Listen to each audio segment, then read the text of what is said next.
Hi everybody, my name is Matt Cutts and I work in the web spam team at Google, and I wanted to talk to you today for a little while about advertorials, native advertising, and editorial content. So let's start off with the easiest stuff, editorial content. That's the meat and potatoes of whatever you're writing. If you're a blogger, it's the primary stuff you're writing about. If you're a newspaper, it's the news articles that you publish online or in your newspaper.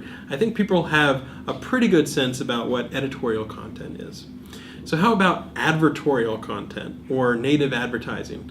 Well, it's advertising, but it's often the sort of advertising that looks a little closer to editorial.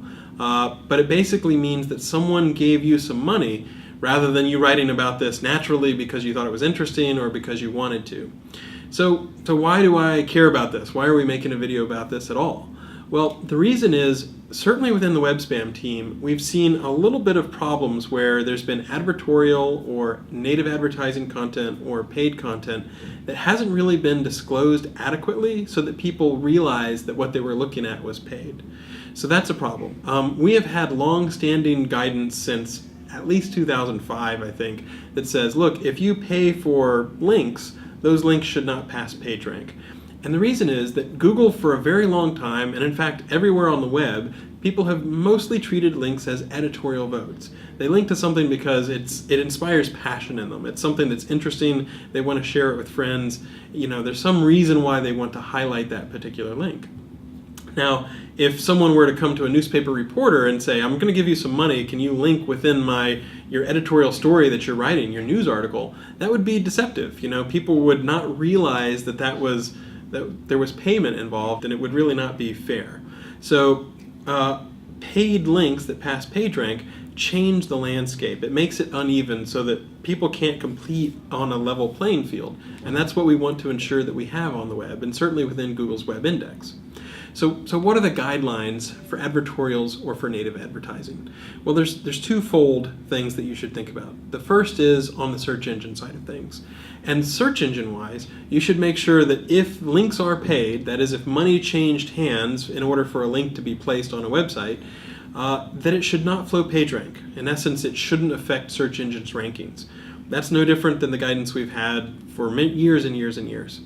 Likewise, if you are doing disclosure, you need to make sure that it's clear to people. So a good rule of thumb is there should be clear and conspicuous disclosure. It shouldn't be the case that people have to dig around buried in small print or have to click and look around a long time to find out, oh, this content that I'm reading was actually paid.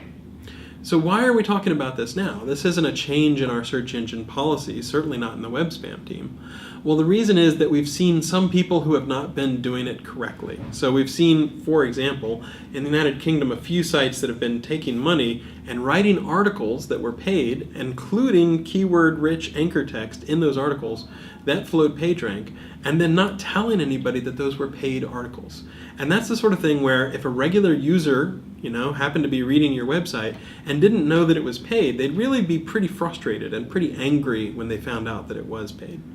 So we've taken action on this sort of thing, for years and years, and we're going to keep taking strong action. We do think it's important to be able to figure out whether something is paid or not on the web.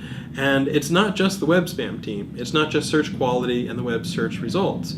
The Google News team recently published on their blog and said that if you don't provide adequate disclosure of paid content, whether it be native advertising, advertorials, whatever, whenever there's money changing hand, if users don't realize that sufficiently because there's not adequate disclosure, the Google News team mentioned that they might not only remove the paid content, but were willing to go up to and including removing the publication from Google News.